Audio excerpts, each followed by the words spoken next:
All right, Michelle, thanks a lot. CBS 42 is your local election headquarters, and this morning a look at an Alabama congressional race getting a lot of national attention as we approach the midterm elections.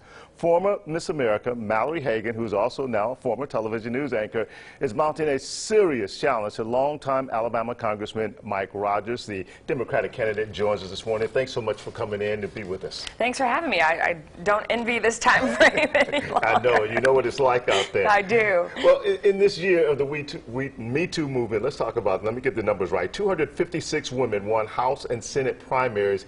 The general election, the chances are, though, that may vary for how many of those women actually get in.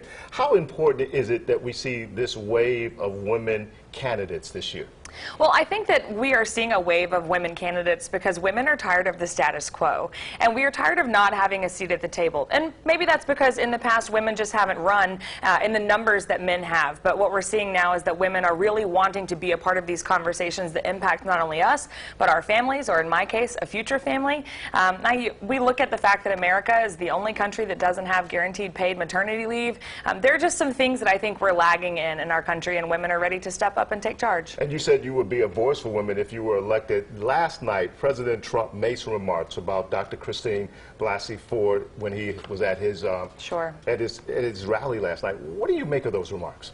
Well, as someone who is a victim of sexual assault, as are many of the women in my family, to me it was rather insulting that our president took to such low rhetoric in discussing a woman who's literally just put her entire life on the line in order to do what she thought was best for the country. And I think that's what we're seeing a lot of, right? I also think this is what contributes to women wanting to run. This leadership and the lack of an example that we want to set for our kids. And so I think that this was a missed mark for our president, unfortunately. But as we move into this Domestic Violence Awareness Month, it's really important that we're having these conversations about assault and about violence against women because it is so prevalent in our society. I noticed on your Twitter feed you posted an interesting video about your candidate. Are you saying he's ducking you?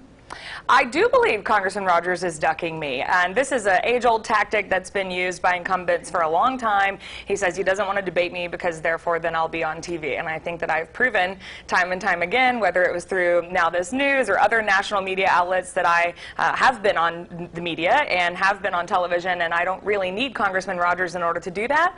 So what I think is that the people of Alabama, and specifically Alabama's 3rd District, really deserve to hear from the person who wants to keep his job. 10 seconds. How do you convince the voter the major difference between you and the congressman now?